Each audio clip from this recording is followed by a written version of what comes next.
Today on our 2009 Jeep Liberty, we're going to be taking a look at and showing you how to install the Roadmaster Automatic Battery Disconnect with switch for towed vehicles with supplemental braking systems. And that's going to be part number RM-766. In order to flat tow our Liberty, we are going to have to disconnect our battery per the owner's manual. Now, it can be a hassle to come underneath the hood and get a wrench out every time we want to flat tow our Liberty, and it can be a little bit dangerous having that cable banging around. Well, that's where our Roadmaster Automatic Disconnect switch is going to come into play. It's going to provide us with a solenoid that's going to automatically disconnect our battery without us even having to come under the hood. So we're going to be on the inside of our car, and we chose to mount our switch on the inside of this compartment. That way there's no chance of anybody accidentally hitting it, and it's nice and out of the way. Now, to disconnect our battery whenever we get ready to tow, we're simply just going to have to reach in and push this button. Now, our solenoid is going to be corrosion resistant, and it's a marine grade solenoid. It's going to come all pre-assembled, and all of our cables are going to be labeled, making it a lot easier to get it installed. Now, the solenoid itself is going to have a constant 200 amps with the 600 amp surge protection. So if you're needing to disconnect your battery to flat tow your vehicle, our Roadmaster Battery Disconnect Switch Kit is going to be a great option and a great solution for rather than having to come under the hood and actually manually disconnect the battery. So now that we've seen what it looks like in the end, let's show you how to get it installed. So here's where our battery disconnect kit is going to come with. The solenoid is going to be all assembled, so we're not going to have to put anything together. Mainly, we're just going to have to find a spot to put it in and hook up our switch. Now, the nice thing is that the cables are labeled, battery cable and battery post, so getting it in isn't going to be that difficult. We're just, again, going to have to find a spot to mount this before we start. Now, if we find a spot and we need to adjust the cables on the outside of our solenoid, that's perfectly fine. But I do want to mention that when we loosen the nut here to move the cable, you need to use another wrench to hold the inside gold nut stationary, because if we start turning that, that can damage or destroy the solenoid on the inside. So if we need to adjust them, we can take 1/2 inch wrench to hold the inside nut, and then we're going to take another one to loosen the outside nut, and then we can tighten it back up once we get in the position we want. If we come to our engine bay just to the left of our brake reservoir here, we're going to be mounting our solenoid right against the firewall right here. So we're going to need to remove some of these wires, or at least get them out of the way for now. So you can take a trim panel tool or flathead screwdriver. There's going to be a clamp holding the wire loom in place. So we can just pop it off and just slide it out of the way for now. And if we come up to the threshold up here, we're going to remove the plastic trim piece just a little bit. Then we're going to have a few push pins that we're going to have to remove so we can get access to the back of this. So you're going to want to come underneath the center section of the push pin. You're going to pop that up, which is going to release the tension off of it. And then we come underneath the bottom and remove the rest of it. And then we can lift this up, and we actually can gain access to the back of here so we can drill a couple holes and mount our solenoid securely. So on the back of our solenoid, we are going to have this mounting bracket. It's going to have 2 pre-drilled holes in it. So I'm going to take a paint marker and put it in the general spot that I want it and mark those holes. Just want to make sure everything fits, and we're not going to be taking up any room, so we can still get to our brake reservoir and we can still get our solenoid in place. So I'm going to take a paint marker. I'm going to make a few marks. That way I know where I need to drill so we can put our hardware in place. So I'm going to take a small drill bit. I'm going to make myself a pilot hole going through the insulation here and the metal backing there so that I can get my hardware in.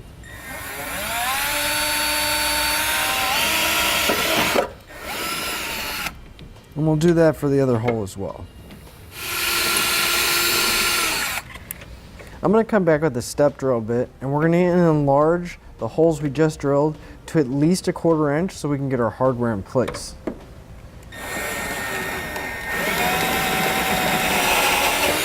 We'll do that for the other one as well.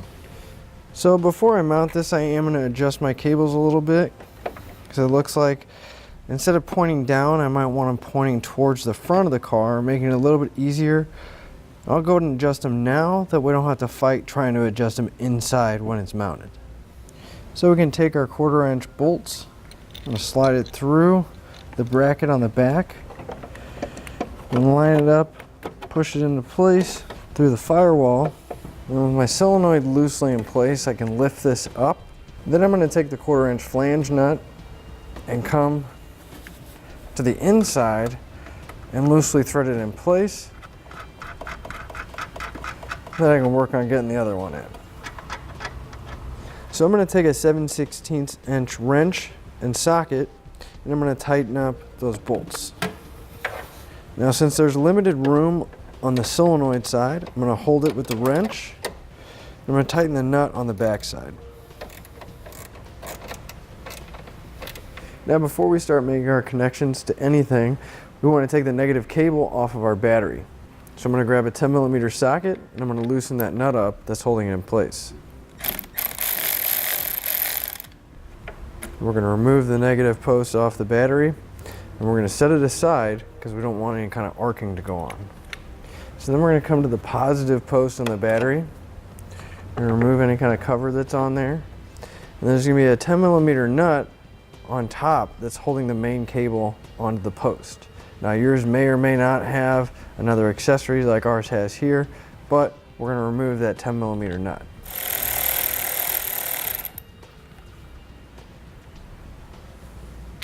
Now if we come to our solenoid, the two cables, they're going to be labeled. We're going to be looking for the one that says battery post. If you need to, because of any kind of position, you can loosen this nut on the side and you can actually spin the terminal so you're not having to reach across. So again, I'm going to take a 10mm socket and loosen that nut up. I'm just going to spin the terminal around so I have a little bit better angle. I don't have to worry about anything getting in the way. So we're going to take the battery post cable, we're going to put it directly onto the battery. You can position it however you need to get more room, make sure everything's nice and neat under the hood, it doesn't interfere with anything. Then we can tighten up both the clamp nut and the nut that's holding the cable in place. Now if you do have any kind of accessory, like here we have our trailer wiring, if you want it to have power all the time, you're going to want to make sure that you put it directly on the battery post and not on the solenoid itself. Now we're going to be working with the cable labeled battery cable. We're going to find some red heat shrink that's in our kit. We're going to go ahead and slide it all the way over the cable and we can get ready to make our connection. So we're going to have a nut, a bolt, and a few star washers. We're going to go ahead and remove the nut and one of the star washers for now.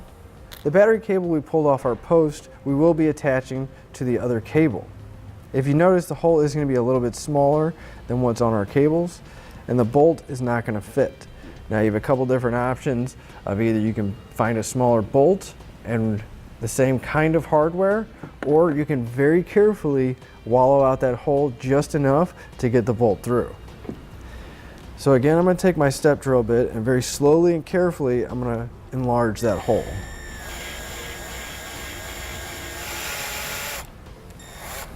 You're going to want to periodically check to see if the bolt fits, because you don't want to go too big. You just want to take your time and go nice and slow. And now that we know that the bolt fits through, we're going to take our two cables and we're going to take the bolt. We're going to go through one cable and you're going to put your star washer in between the two. And then on the other side, we're going to take our star washer and then finally come back and secure it with that nut. So you just want to make sure that you have a star washer in between the two cables and then one right next to the nut so it keeps it nice and tight. Now we can position our cables to make sure that we're going to have enough room and we can snug them up. So I'm going to take a 1/2 inch wrench and nut and I'm going to tighten up that hardware.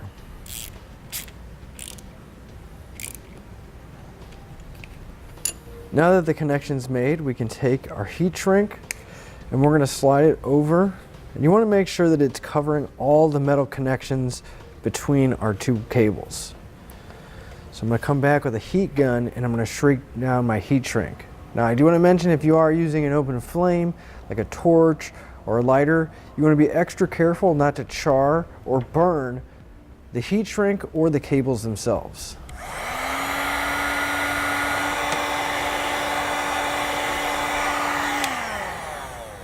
So now, coming off our solenoid, we're going to be paying attention to the white wire. Now this is going to be our ground, and if we look directly below our solenoid and just a little bit towards the front, we're going to have a good ground, factory ground right here. So we can take our white wire, I'm going to strip back the end of it. Then we can take the provided ring terminal that's in our kit, and we're going to slide it over the stripped end of our wire and crimp it in place. Now the ring terminal on here is rather small, and I don't think it's going to fit over the post on our ground. So a trick what you can do, rather than finding another ring terminal, is we're just going to cut a section out, so that way we can just slide it underneath the nut on our ground. For that nut holding the ground in place, I'm going to use a 13mm socket to loosen it up. We're just going to loosen it up enough so that we can slide the ground underneath the nut around the post, and then we can tighten up that nut. So now we can focus on the gray wire that's coming off our solenoid. Now this is going to be mounted to our switch, and it's going to need to go to the inside of our vehicle. So the way we're going to do that is, if we come just right below and to the right of our solenoid, we're going to have a rubber grommet. So we're just going to need to take a screwdriver, a knife, or something and cut it so that we can pass our wire through. Just want to be careful not to pull that grommet out, because it can be difficult to get them back in place. So I'm going to take a piece of airline tube that I had laying around. Now you can use whatever you have available, even if it is just a coat hanger. You just want something to keep its shape once you start pushing on it. So we're going to pass this through that grommet and into the inside.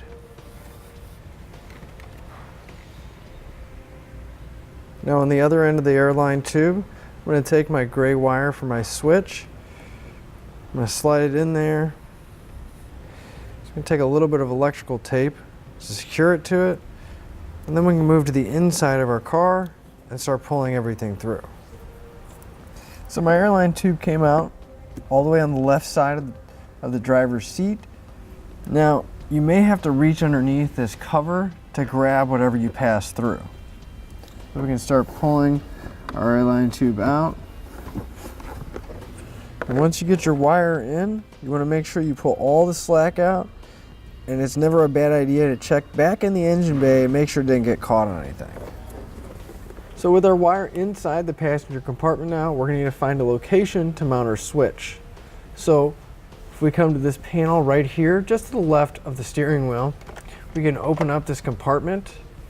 And I'm actually going to lift up on the compartment and we can pull it right out. Now we're going to mount our switch on the inside of this compartment. That way there's no accidental turning it on or off, and it's going to be nice and hidden inside of here, so whenever it's closed we won't have to see it. So we're going to have to drill a hole so that we can mount the switch in there. And per the instructions, we're going to drill a hole that's going to be a 5/8 inch diameter. So we're going to try to drill as high inside the compartment so we don't have to reach our hand in as much. So I'm just going to make a general area where we're going to be drilling. And then again, I'm going to take a step drill bit and I'm going to drill it out to a 5/8 inch. Now this is plastic, so it'll drill pretty quickly, so you want to be careful not to go too big.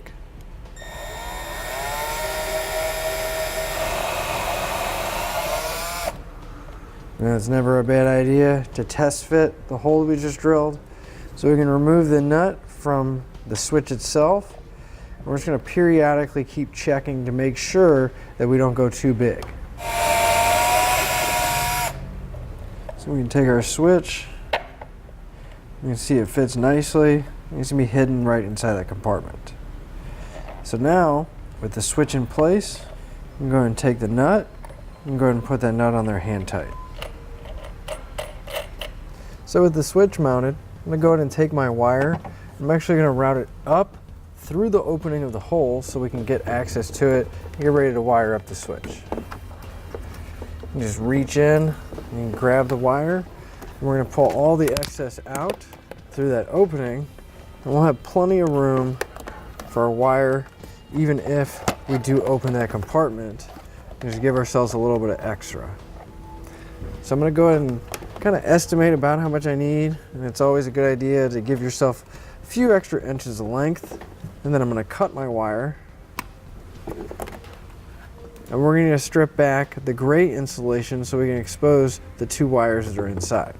So you're going to strip back a decent amount just so we can have some working room to get to those black and red wire on the inside.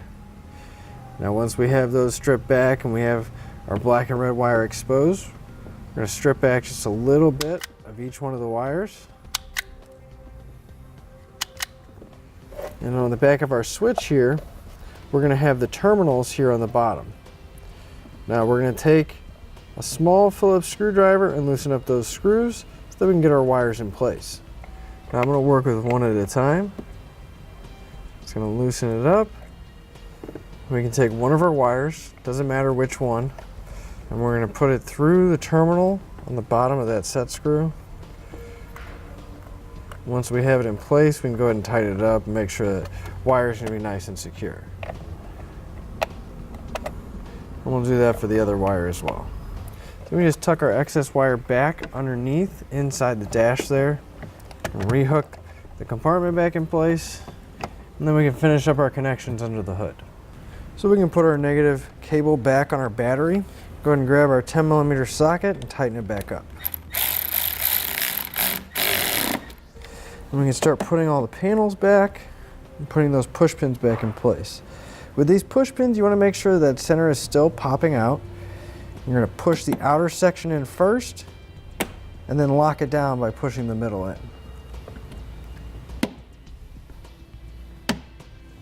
Now with your cables, we're just going to simply tuck ours out of the way because we have plenty of room. I'm just going to tuck them out of the way. We can actually secure them to some factory wiring. Just want to make sure they're not going to interfere with anything. And we can put our cover back over our battery so it'll protect it. Just wrapping it around the cable.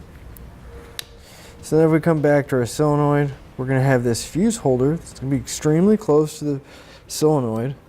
So we can take off the cover. We're going to have a provided 7.5 amp fuse. We can go ahead and put that in place. I'm going to replace the cover. Now we can clean up any of our wires and put any loom that we want to on our cables, and they do provide that in our kit as well. And it's just split loom, so I'm just going to go around the battery cable on my solenoid. You can always cut it to length and then put a little bit of electrical tape to secure it to the cable. And that'll finish up your look at the Roadmaster Automatic Battery Disconnect with a switch for towed vehicles with supplemental braking system, part number RM-766 on our 2009 Jeep Liberty.